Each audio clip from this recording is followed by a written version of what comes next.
Time has a strange way of slipping by. I remember moving to the city after a tough time in my life. The streets felt unfamiliar, the skyline full of promise and uncertainty. I sold my car, opting for a simpler lifestyle where everything I needed was a short walk away. I splurged on a Harley, my dream bike, which became my escape when I needed to clear my head. Daily walks to work and evenings alone in my apartment became routine. I didn't mind the solitude. After the chaos of my last relationship, the quiet was a welcome change. Mornings, especially, felt like a fresh start. I'd leave early while the city was still waking up, enjoying the calm before the demands of my job. My position at a manufacturing firm became the most stable thing in my life. But even then, small moments reminded me of how fast time was passing. As I mailed a letter, I paused, realizing it had already been a year. Time flies, I thought, continuing my walk to work. I chose a condo close to the office to simplify my life, with shops and restaurants nearby. My motorcycle was always ready for a weekend escape. At 6 a.m., the streets were quiet, and I made it to my office in under 15 minutes. After making coffee, I checked my emails, mostly junk, but a couple had important updates. By 7:10, I had reviewed sales and the previous night's production. The office slowly filled as I continued working. As purchasing manager, I oversaw about a third of our 175 employees. I'd been with the company for 6 years, and after the past few months, I was known as the rising star. I put in long hours, usually arriving around 6 a.m. and leaving after 7:30 p.m. My job had become my life. Today was month end, so I double-checked inventory, delayed 2 deliveries, and ensured all shop orders were closed. My boss, Ken, stopped by on his way out. "What are you still doing here? You've done great. Go home," he urged. "I'm just finishing up," I replied. "Seriously, take a break. The office is closed tomorrow for fumigation. Enjoy your weekend," Ken said as he left. I finally left after 8 o'clock. On my walk home, I noticed couples enjoying drinks and dinner, while I headed back to my condo alone. It was a renovated 2-bedroom unit with a large balcony overlooking a park and a lake. I loved taking early morning walks around the lake on weekends. As I got home and saw the blinking light on my answering machine, I didn't bother checking the messages. I just deleted them. I grabbed an open bottle of my favorite wine from the fridge, uncorked it, and took a crystal glass from the cabinet. I had started using the good glasses recently, realizing there was no point in saving them. If one broke, I still had plenty. Wine in hand, I turned on the TV and opened my laptop. AOL notified me of 6 new emails, 2 from eBay, 1 from my parents, 2 from my friend Nick, and 1 spam about making money from home. I'll check them tomorrow, I thought, heading to the kitchen. I had renovated the kitchen shortly after moving in, making it look like something out of a gourmet magazine. It had a 6-burner stove, double oven, stainless steel fridge, granite countertops, and a wine cooler. After struggling to sleep for a while, I realized I needed to exhaust myself physically to rest. So, I converted the 2nd bedroom into a home gym. Every night, I worked out hard between 9 and 10 p.m., then took a cold shower, had 1 last glass of wine, and went to bed. Over the past year, I had slimmed down from 195 to 175 pounds, becoming lean and solid. Dinner was simple, as always. I didn't cook after getting home late, so I had local meals prepped and frozen for me. Tonight's was steak, peppers, and rice, ready in minutes. With another glass of wine, I watched the news, but it was the same depressing cycle. Violence, scandals, and reality shows that insulted my intelligence.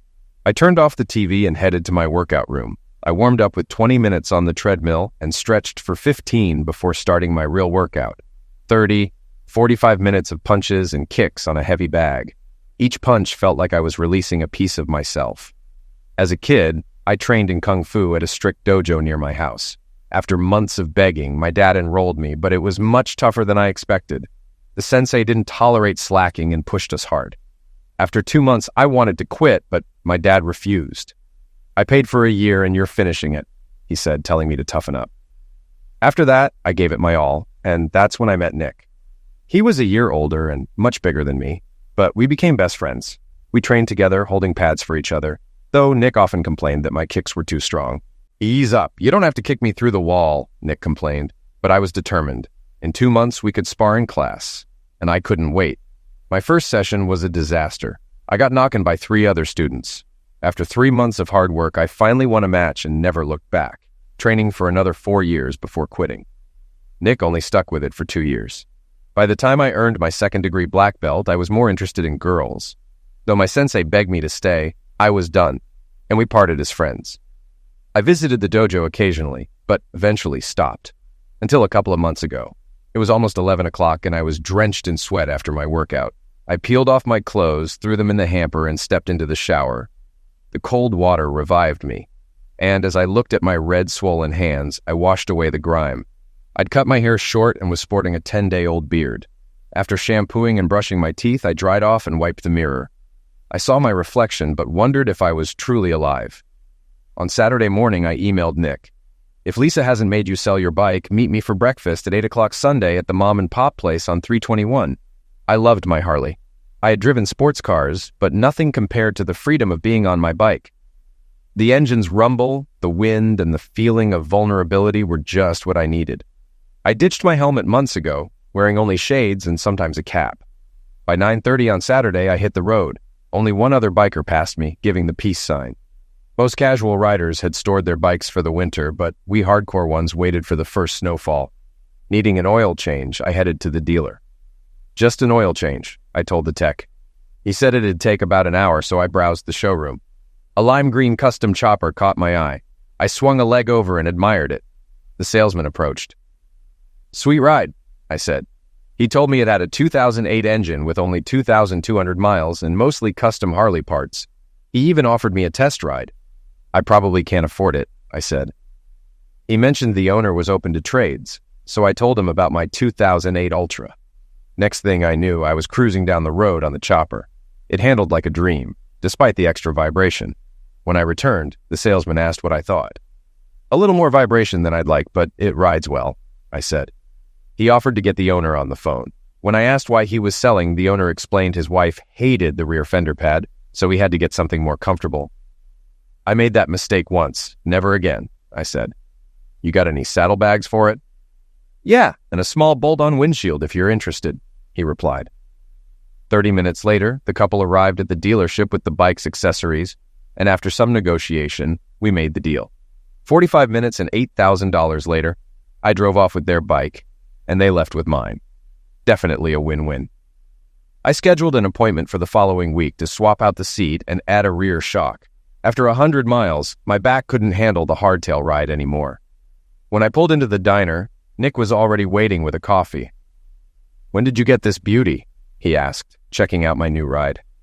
"Yesterday. Traded my Ultra for it. What do you think?" "Damn, it's awesome," he replied, spending the next 20 minutes admiring it and wishing he had the nerve to make a similar trade. "Lisa would eliminate me if I brought this home," he said. After ordering breakfast, I filled Nick in on the trade, and we caught up. Business was down for me due to the economy, but I told him we'd still have a strong fourth quarter after securing new distributors. Nick shared that his company had laid off nearly 10% of workers, and they were just trying to avoid bankruptcy. "I never thought I'd be happy just to have a job," he said. "I keep telling the guys to be thankful they're still working." We talked about Lisa's job at the hospital, which was secure but exhausting. "Sometimes she's so tired I have to pick her up at 3 a.m. because she can't drive home," Nick said. Nick hesitated before telling me that Lisa and Carol still kept in touch and that Carol occasionally asked about me. "Don't," I said sharply. "I don't want to hear it." He switched the topic and mentioned a rumor about me getting in trouble at the dojo. "I heard you cleaned house with Sensei's new fighter," he said, laughing. "It wasn't a big deal," I replied. "He was cocky after dropping someone in the ring, so I gave him a couple of sidekicks. Maybe I was a bit too forceful, but he wasn't guarding himself well." Nick laughed. "You never do anything halfway." We chatted for another hour before Nick had to go. He invited me to dinner with Lisa's family, but I declined, citing work. "You can't hide forever," Nick teased before taking my bike for a test ride. When he came back wide-eyed, he said, "I need one of these. It's way faster than my wide glide, though. I wouldn't want to take a sharp corner on it." I told Nick to stay calm and not follow my crazy lead. He headed home, and I took off for a long afternoon ride on my new green bike. Around 6:30, I stopped at a diner for a quick meal, a burger, onion rings, and a Dr. Pepper, while keeping an eye on my bike through the window. A group of girls parked next to it, and one climbed on, which didn't sit well with me. "How'd you like it if I sat in your car with my feet on the dash?" I asked, surprising them. Two jumped off, and the one on the bike asked if it was mine. "Yes, and didn't anyone teach you not to touch other people's stuff?" I said. "I didn't know my mom and my dad would have hotwired it," she replied nonchalantly. "How's it ride?" And how does anyone sit on that tiny back seat? It rides fine, and I don't care about the back seat since no one rides there anyway, I said, getting annoyed. Now get off my bike. Like I'd ruin it with my 105 pounds, she shot back. And I wouldn't ride with you even if you begged. She walked into the diner. I shook my head and returned to my table. The girl sat at the counter, occasionally glancing my way. When I was paying the bill, the skinny brunette approached me. I'm giving you another chance, she said. You look like a lost puppy, and I love puppies. You can give me a ride home as an apology for being rude? Surprised, I didn't object. 5 minutes later, we were riding back into town. The faster I went, the tighter she held on. After arriving at her place, she complained about the seat and handed me her number. Call me when you fix the seat, she said, walking up to her apartment. By the way, I'm Pam. Good looking, but pushy, I thought, slipping her number into my pocket. The month end went well, and I secured a 5% price cut from 2 vendors, which earned me some praise. Ken even mentioned I might get a company car. Keep it up, and there might be a bonus this year, he said. I got a new gel-filled seat and rear shock for my bike, making it much more comfortable. I also asked the dealer about a better passenger seat and ended up buying a quick-release one for occasional use, even though it cost a fortune. Harley parts always do. I toyed with Pam's number for a week. I hadn't dated much in the past year, just 3 dates, and one was with a female customer for business. The other 2 dates didn't go anywhere. I hated blind dates. Hello, Pam, it's Steve, I said, wondering if she'd remember me. Steve who? She asked. Green Chopper, I replied. I thought you were a lost cause. What took you so long to call? Work's been busy, and I had to get a few things done to the bike, I explained. There's a ride this Saturday. Want to join? Did you fix the seat? She asked. Let's just say it's big enough now, I joked. All right, I'm in. What time? 9:30. Dress warm, it'll be cold. Highs in the 50s. Got a leather jacket and boots? I'm good. Just don't be late. I'll meet you out front, she said, ending the call before I could fumble more small talk. It felt like I was a teenager asking someone out for the first time. Saturday came, and I bundled up in heavy leathers and gloves. It was freezing, so I had to stop and put on a stocking cap. By the time I picked up Pam, I was 5 minutes late. You're late, she said immediately. Only by 5 minutes, I replied. Late is late. Now let me see this new seat, she said, inspecting the bike. I bolted on the seat, and we headed out. Pam held on tightly, her face pressed against my back as we rode. When we got to the dealership, she rubbed her numb face. That was cold, she said, shivering. I handed her a neoprene mask. This will help. It has a skull on it, she complained. It's for warmth, not fashion, I said, slightly annoyed. The ride began at 10 o'clock, lasting 2 hours with about 30 bikes, mostly single riders. We returned to the dealership by noon, and after declining the cold food they offered, I asked Pam, Want to grab lunch? Yes, but somewhere warm, she replied. We went to Denny's, where Pam warmed her hands on the coffee mug. That was fun, though cold, she said. Do you do this often? Not as much as I used to. I used to ride to Sturgis every year, but it's been a while. I've seen pictures. Is it really that big? Bikes everywhere, and it's a nonstop party for 2 weeks. My buddy Nick and I camped out once, but now I prefer more comfort. What do you do for work? She asked. I'm a purchasing manager. How about you? I teach art and do freelance work. It doesn't pay much, but I enjoy it. Are you seeing anyone right now? Why, are you applying? She teased, noticing me squirm. Relax. I had someone, but it didn't work out. Now I'm just dating here and there. What about you? Same. Had someone special, but it ended badly. Haven't dated much in the past year. So you're basically a born-again maid, she joked. That's good. Less risk of catching anything, unlike the players who sleep with anyone. What makes you think I want to take you to bed? With a body like mine? Why wouldn't you? She laughed. Now that the personal stuff's out of the way, let's see what else we have in common. For 2 days, Pam and I talked about our likes, dislikes, and shared what we were comfortable with. She wasn't thrilled that I only mentioned having one bad marriage, but we got along well. Over the next 3 weekends, I got to know her better. We liked the same foods. I ran while she rollerbladed, and we agreed to disagree on my workout room and her favorite band. Want to go to a club Saturday? She asked. Some friends of mine are going, and I want you to meet them. I'm not much of a dancer, I said. Most guys can't dance, just fake it, she smiled. We hadn't gone beyond kissing, and when she invited me to stay over, I politely declined, saying I wasn't ready yet. Don't worry, I'll be gentle, she teased. Saturday, Pam drove, saying, I'm not freezing on your bike tonight. The club was crowded, but we found a decent table. Pam's friends were nice, and we were having fun. Until I ran into my worst nightmare. Hi, chicken, Dan sneered. Got a new girl? Did the last one dump you? He moved closer, taunting me. Pam, meet craphead Dan. He's a bodybuilder whose brain's fried by steroids, I said, as his friends pulled him away. I couldn't resist adding, I hear after the gym closes, the bodybuilders blow each other. Dan snapped, flipping our table and causing chaos. Bouncers kicked all of us out. Stay inside, Pam, I told her. You don't want to be part of this. I'll call you later. Outside, Dan and his buddies started pushing me. Afraid of me, Dan? Need backup? I taunted. Dan swung wildly, missing every punch, while I dodged and slapped him in mockery. When he rushed me, I sidestepped and kicked his knee with a crack, then shot him with a spin kick to the chest. As he struggled to rise, I kicked his jaw, shattering it along with his nose. One of his buddies grabbed me from behind, but I stomped on his foot and slammed my head into his face, breaking his nose. He dropped, and I looked for the other guy, but he had disappeared. I walked over to Dan, moaning on the ground. I grabbed his hair, leaned in, and whispered, "Tell Tom if I find him, it'll be worse." I let his head fall on the ground and kicked him in the groin before walking away. Then I saw Pam, standing with her mouth open. "I told you not to come out here," I said, grabbing her arm. "We need to go before the police show up." I quickly guided her away from the scene. We hurried to the parking garage and found Pam's car. I opened her door, pushed her into the passenger seat, and sped off towards my condo. The ride was silent as Pam stared at me. "Steve, what was that all about?" she began, but I cut her off, parking the car.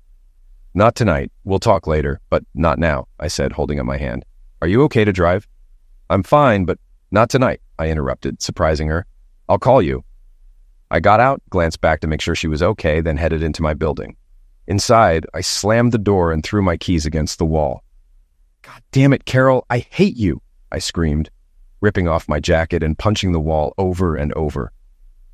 The next morning, I woke up around 6 a.m., sitting on the floor of my workout room, still in my clothes, drenched in sweat.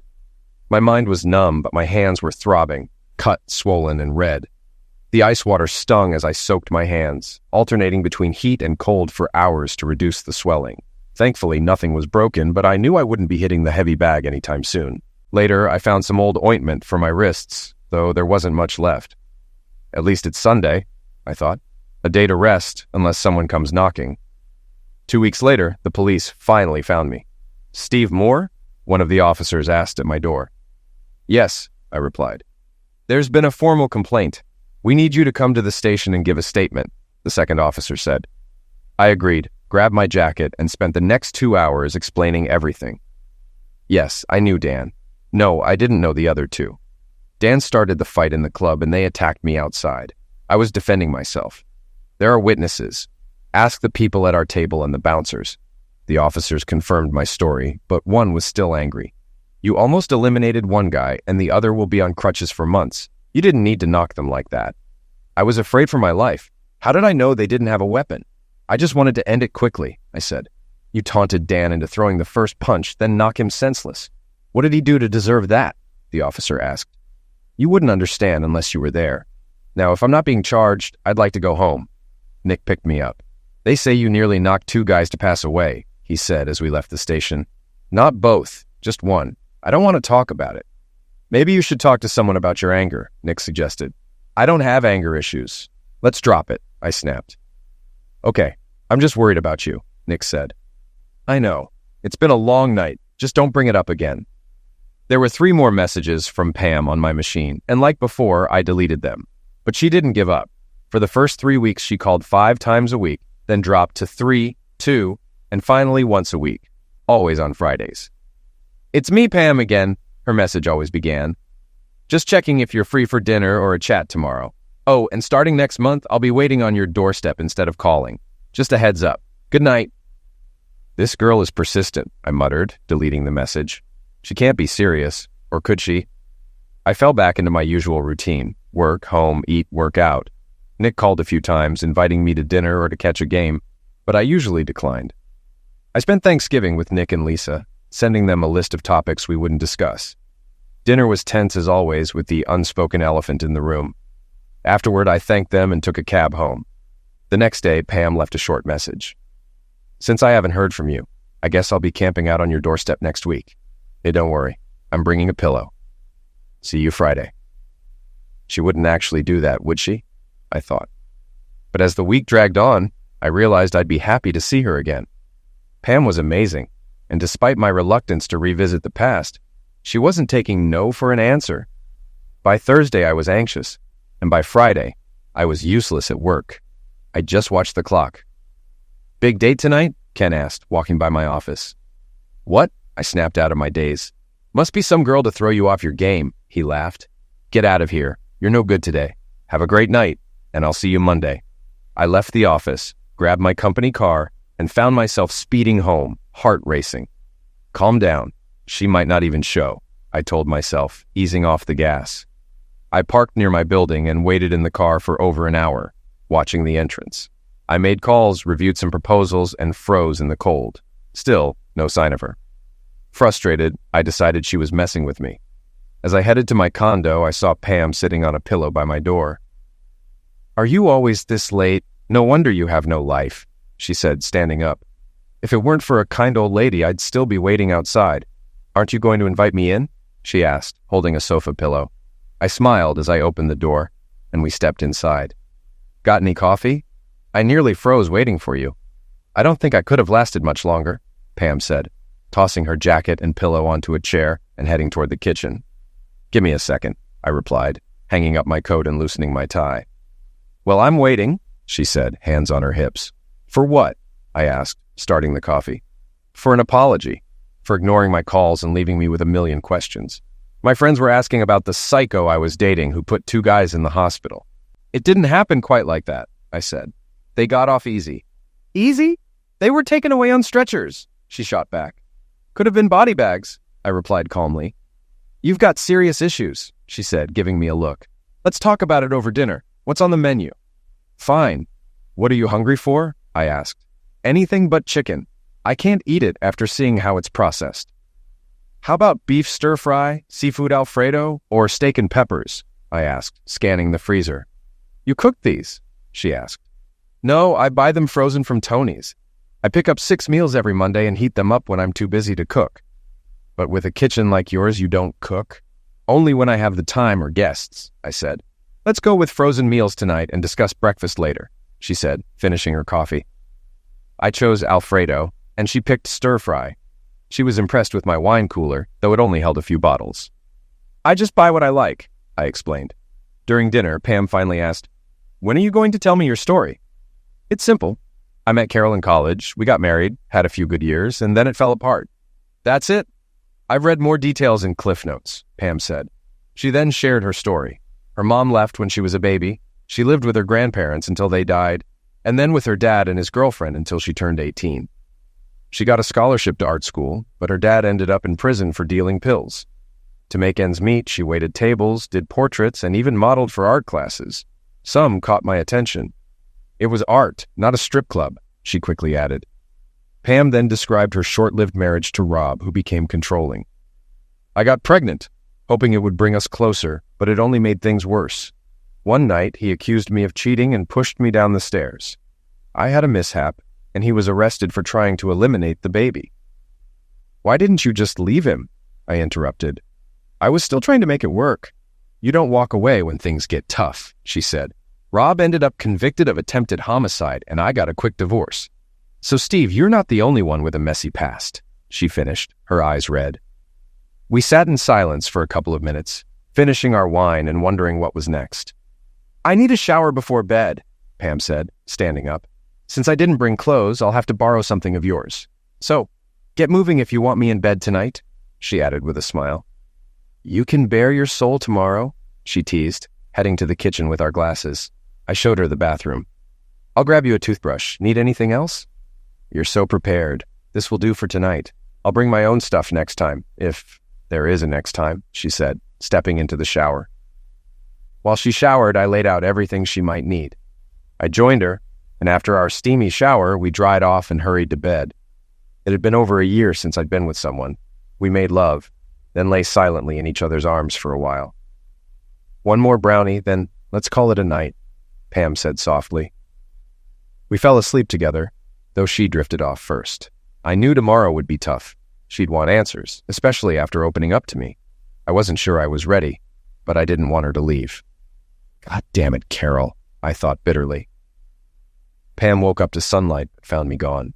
She spotted a note on my pillow. Went for a run around the lake. If I'm not back when you wake up, look for me out the balcony and yell. What is he, crazy? Pam muttered, wrapping herself in a blanket. She checked outside and saw it was freezing, shaking her head at the idea of running in that weather. She sat by the balcony doors and waited. About 15 minutes later, she spotted me running. Hey, sailor, you want to get laid? She yelled, waving. I waved back and headed inside.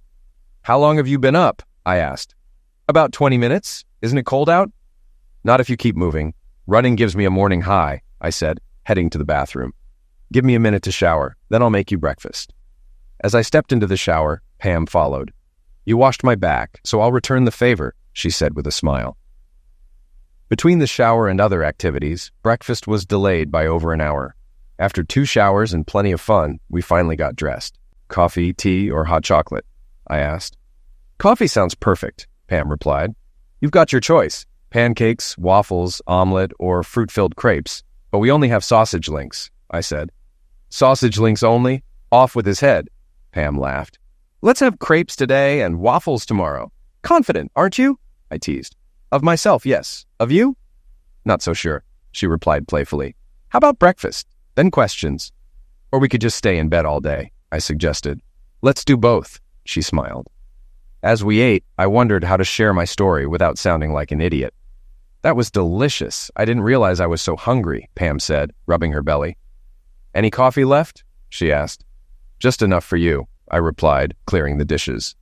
So, do we start here or in bed? Pam asked with a grin.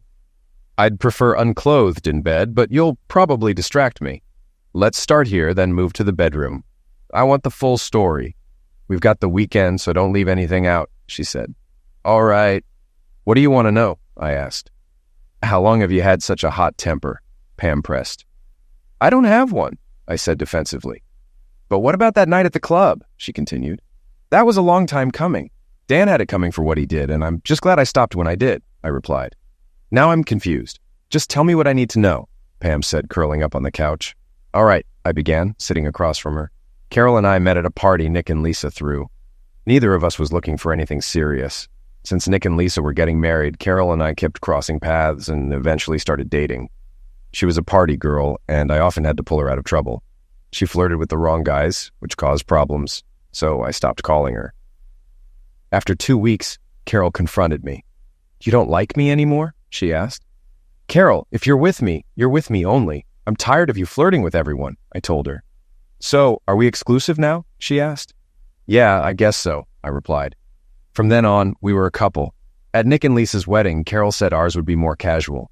2 years later, we got married, set up a home, and life was good. We both had decent jobs and we had fun. But in our 3rd year, things changed. One night, Carol asked if I had any fantasies I wanted to act on. For her birthday, she wanted a fantasy night where she'd be tied to the bed and pleased until she cried enough. I got into it and prepared everything. Silk ties, chocolate, whipped cream. On her birthday, I set up the room with candles and told her the safe word was pepper. For hours, I pleased her until she finally yelled, Pepper! It was a fun, passionate night. What did you get for your birthday? Pam asked. For her birthday, I bought her a Zexy outfit, and we played a role-play game. I sent her to a bar, watched guys try to pick her up, and then walked in, pretending to be her pimp. Afterward, we had dinner at a nice restaurant, then went home for a night of great Zex. The following year, for her birthday, I was supposed to be her slave for the night. It didn't go well. We went to a dance club, and I spent the evening fetching drinks while guys hit on her. That's when I met Dan and his buddy Tim. They danced with Carol and flirted with her all night. Dan even handed me $20 and said, Get us another round, boy. Carol backed him up, saying, You promised. Just go get the drink. When I returned, Dan and Carol were grinding on the dance floor. Furious, I told her it was time to leave, but Dan shouted, Why don't you wait in the car, boy? I grabbed Carol and said, Pepper, the safe word. She finally agreed to leave, but kissed both guys on the cheek before we went. The ride home was silent. When we got back, Carol said, That was fun. Fun? I was humiliated. You danced like a cheap hooker, letting those guys paw at you, I said angrily. What if I had done the same thing with some girl while you sat there waiting for your turn? It was just a joke, a fantasy, Carol insisted, but I was too upset to listen. You went too far, I told her, pouring drink after drink. I almost punched that guy. When she tried to touch me, I pushed her away. Don't touch me until you get the stink of those guys off you. Carol went to bed, and I passed out on the couch. The next morning, I woke up hungover with an empty bottle of Jack Daniels. For the next 2 days, we barely spoke, until she finally blew up at dinner. Get over it, Steve. I pushed it too far, but no one got hurt, and we're still married. What's the big deal? She shouted. Fine. For my birthday, I want a ménage à trois, with 2 other women, I said. You mean me and another woman? She asked. No, me and 2 other women, and you just get to watch, I replied. Okay, if that's what you want, she said. I packed my bags and told her, I'll call and tell you where to send the rest of my stuff. I'm not into sharing or swinging, Carol. I left, hearing her scream something as I walked out. I ended up at a Holiday Inn bar where Nick found me. Want me to tell her I found you? He asked. Not yet. We have different ideas about what being unfaithful means. And I'm doubting my marriage, I said, downing another beer. She's crying at our place, Nick said. She's only upset because I won't go along with her. She was dry humping those guys while they called me boy. And she doesn't think she did anything wrong, I said. Nick joked, well, I guess you won't be trying that fantasy again, but quickly realized it wasn't funny. Sorry, bad joke, but you're not really leaving her, are you? Not this time, but if it happens again, I'm done, I replied. After a couple of days, I went home, and the makeup Zex was incredible. Things were fine until my next birthday. Ready for that ménage à trois? Carol teased. I found 2 hot babes. It was a joke, I said, frustrated. She then suggested a couples massage by another couple instead. The massage began with both of us lying side by side on the bed, close enough to touch, but not kiss. The woman was stunning, and the guy looked like a Greek god, both barely dressed and oiled. We weren't allowed to touch them. As I felt the woman's hands on my back, I suddenly realized the guy was massaging Carol. That's when I ended the session. Carol looked disappointed, clearly enjoying herself. I paid the couple and sent them on their way. When I got back, Carol smiled. That was interesting. Didn't like your massage? I didn't speak to her for the rest of the day. The next morning at breakfast, I asked, was getting massaged by a guy one of your fantasies? I thought it was my birthday gift, she replied. We both had our fun, and no damage was done. Looking back, I regret not speaking up then. My silence made her think I was okay with it. I told her we should stop with the fantasies, but by then, the damage was done. She believed she could do whatever she wanted without consequences. After 2 hours of talking, I was thirsty, so I grabbed a glass of juice and sat next to Pam. Things got out of hand, I admitted. Pam shrugged. We've all done things in the heat of the moment. It's human nature. We debated dinner options and ended up at an Italian restaurant. Over wine, Pam said, doesn't sound like the worst marriage ever. What she did later was much worse. I'll tell you after dinner, I replied as our food arrived. On the cold walk home, I continued. Carol wouldn't tell me her plans for her next birthday. She just said it would be a night to remember. By Friday, I still didn't know what she had in mind. After dinner, she led me to the bedroom, undressed me, and tied me up with handcuffs and leather straps. It was supposed to be fun, but then I heard the doorbell ring. My heart raced, terrified it might be Nick and Lisa. It wasn't them. Pam and I reached my condo, and she protested when I stopped. Finish the story, she said, settling on the couch. I need a drink first, I replied, grabbing 2 Coronas. I've never told anyone about that night, and it's going to put me in a bad mood. You don't have to if you don't want to, Pam reassured me. No, it's time I unload this. I just don't want to drive you away again. I'm not going anywhere, Pam said. All right, just be warned, I replied. There I was on the bed when I heard voices. I should have called out the safe word pepper, but curiosity got the best of me. I heard them head to the spare bedroom, and after waiting 10 to 15 minutes, I started calling Carol's name, getting louder each time. Eventually, I screamed. 15 seconds later, my world fell apart. Dan, unclothed, walked in and taped my mouth shut. That'll keep you quiet while Tim and I have fun, he sneered. You really are a cuck. She's too much for you, but don't worry. We'll take good care of her. He tossed the handcuff keys on the dresser, taunting me, then left. I screamed into the tape and fought the restraints, hearing Carol scream in the distance. I struggled for what felt like hours until I physically couldn't move. Dan eventually returned, slapping my face. I just had wild sex with your wife, and she loved every minute. We should do this again, he mocked. After he left, I thrashed until the bed collapsed. I lay there, drained and unable to move. I heard the front door close and the shower running. I felt dead inside. At some point, Carol came in screaming when she saw me. She freed me, babbling apologies about how Dan was supposed to release me. My hands and feet were bloody, but all I could see were the hickeys covering her body. I lost control for a moment, raising my voice and causing a mess in the bedroom as I angrily threw things around. I stormed into the guest room, saw the messed up bed, and started destroying their room too. Then I felt an electric shock. After the third jolt, everything went black. I woke up in a hospital room, restrained. A nurse sat nearby and explained I was in Memorial Hospital, brought in the night before. "How are you feeling?" she asked. "Tired and my hands hurt," I replied. "You lost a lot of skin, but you'll live," she said before leaving. The doctor came in next. "You look better today. I'll remove the restraints," he said. "You'll have scars, but they'll fade over time. You're free to go, but you'll need pain medication and ointment for your hands. The police say no charges were filed. Oh, and you don't have any clothes." "That's fine. I'll call a friend," I assured him. Nick brought me clothes and asked, "What happened last night?" "Carol came to our place, crying, saying it all went wrong. What's with your hands?" "Nick, listen carefully. Don't ever mention last night or Carol again," I warned him. "If you do, you'll never see me again. Now please just drive me home. No more talking." We drove the rest of the way in silence. I knew Nick had a lot of questions, but I wasn't in the mood to talk. I thanked him as I got out and headed into my building. Without a key, I went to the manager's apartment and asked him to let me in. Mr. Kelly opened the door, and we stepped into a mess. Furniture and clothes everywhere. "Steve, I'm not throwing you out, but you need to find a new place within 90 days. "I'm sorry," he said before leaving. I crashed on the couch that night, still in my clothes. The next morning, I surveyed the damage. The bedroom furniture was trashed, and Carol's clothes were scattered everywhere. I made coffee, then found my phone buried under a pile of stuff. I had 3 missed calls from Carol. I turned off the phone and unplugged all the others, except for the kitchen one, which had an answering machine. As I finished my second cup of coffee, the phone rang. The answering machine picked up. "Steve, I know you're there. Please call me.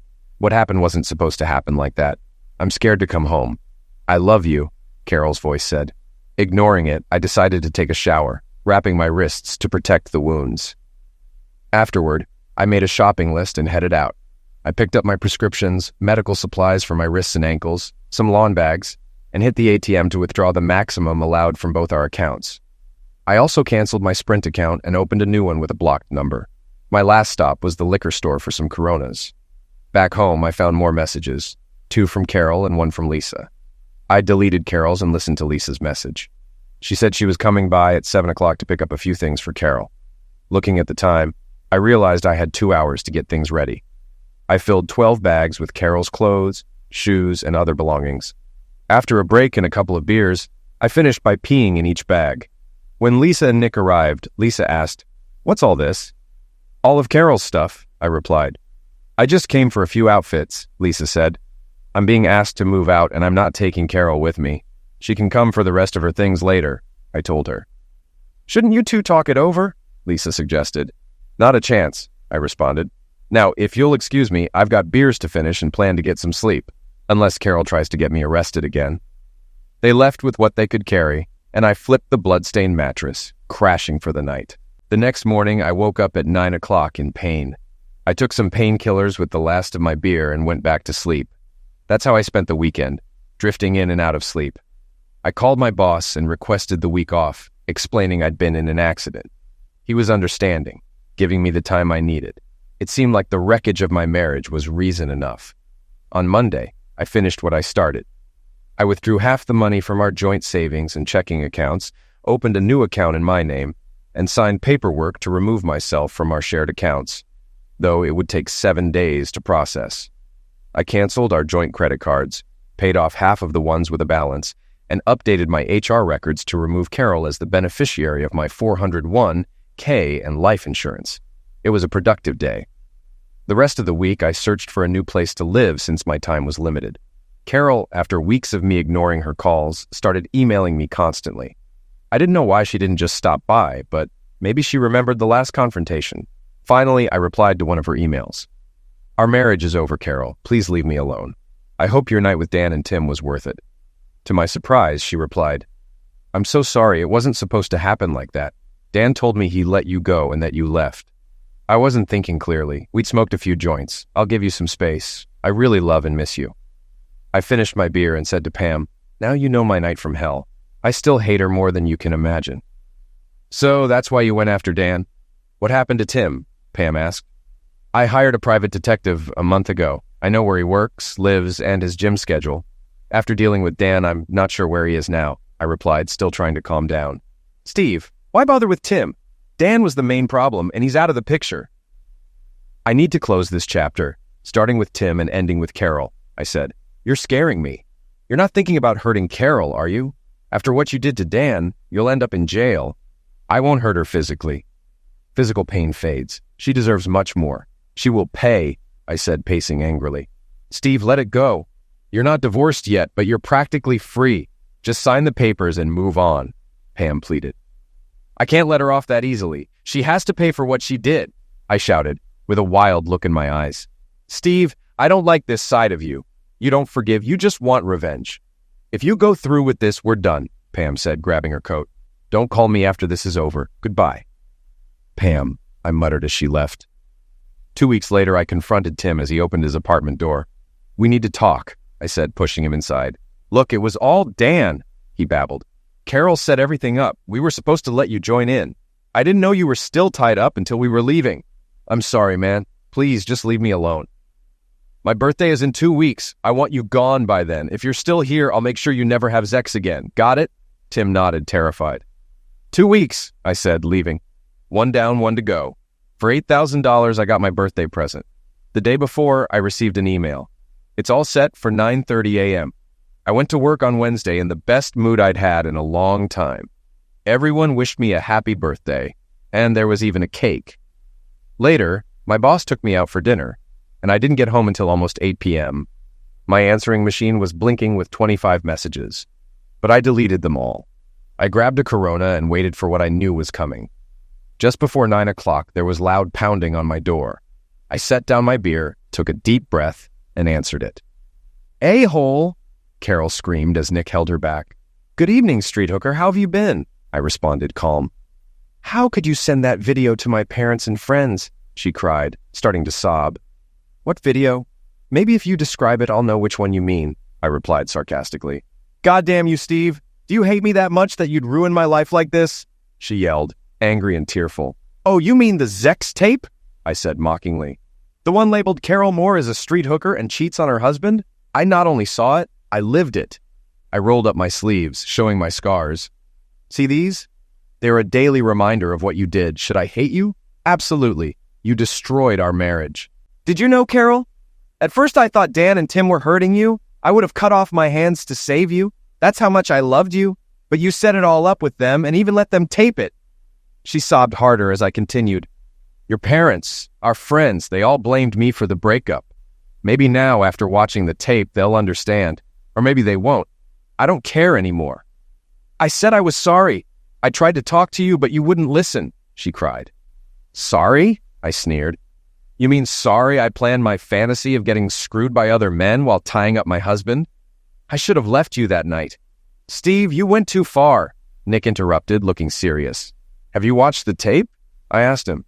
No, I haven't, he replied. That's because I didn't send it to you and Lisa. I didn't want to drag you into it. But if you think I'm wrong, watch the tape. Then imagine it was Lisa and I spent over 3 hours trying to save her, thinking she was in danger. Then tell me what you'd do. I stared at him, making sure he understood. Carol kept sobbing, and I turned back to her. If anything on that tape isn't true, I'll send a retraction. If not, it is what it is. And just to part on a good note, I've got a little gift for you, I said, handing her a manila envelope with the divorce papers. Signed, notarized, and delivered, I added. If you don't mind, I've got things to do. The Zex was nice, but the rest of the marriage was garbage. I shut the door and leaned against it, knowing it was finally over. I had hired a hacker to send the tape to her parents and all the friends who had taken her side. I could have sent it to her work, her parents' church, or even the world, but I didn't. I just posted it on 2 adult sites, figuring the income would cover the hacker's fee. Carol threatened court, but nothing happened. The tape had been routed through overseas sites, making it untraceable. 3 weeks later, I got a short email from her parents. "We're sorry. We never knew." Some old friends tried to apologize, but I didn't respond. The tape spread quickly, and Carol became infamous. She quit her job and moved away within a month. People at work saw the tape but never said anything. They saw me as the sufferer. 2 months later, Nick reached out. He'd seen the tape and admitted he might have done the same thing, but to keep peace in his family, we couldn't hang out for a while. I understood. I had lost Pam and Nick, at least temporarily. I started dating again. About 4 months after that night, I ran into Pam at a downtown club. She was with friends, but eventually came over. "Hi, Steve. How are you?" she asked. "Never better," I replied. "I heard what happened and saw part of the tape online," she said. "You had no idea when you judged me," I cut her off. "You thought I was just some crazy guy trying to ruin his ex-wife's life. Well, you made your choice." "Maybe we could talk sometime," she suggested. "Pam, I really liked you, but it wasn't enough. You've got too much baggage for me now," I said bluntly. "My date is coming back." I nodded toward a redhead approaching. "Take care, Pam. I hope you find someone who meets your high standards," I said as I kissed Tammy when she reached our table. "Not introducing me?" Tammy asked. "Tammy, this is Pam. We used to date," I said. "Well, Pam, he's mine now. Good guys are hard to find," Tammy said firmly. "Nice to meet you," Pam said stiffly. As Tammy suggested we leave, I hugged Pam and whispered, "I was really falling for you. It took me weeks to get over you. Too bad you didn't understand." I kissed her on the cheek and walked out with Tammy. Pam watched us leave and muttered, "Damn, if only."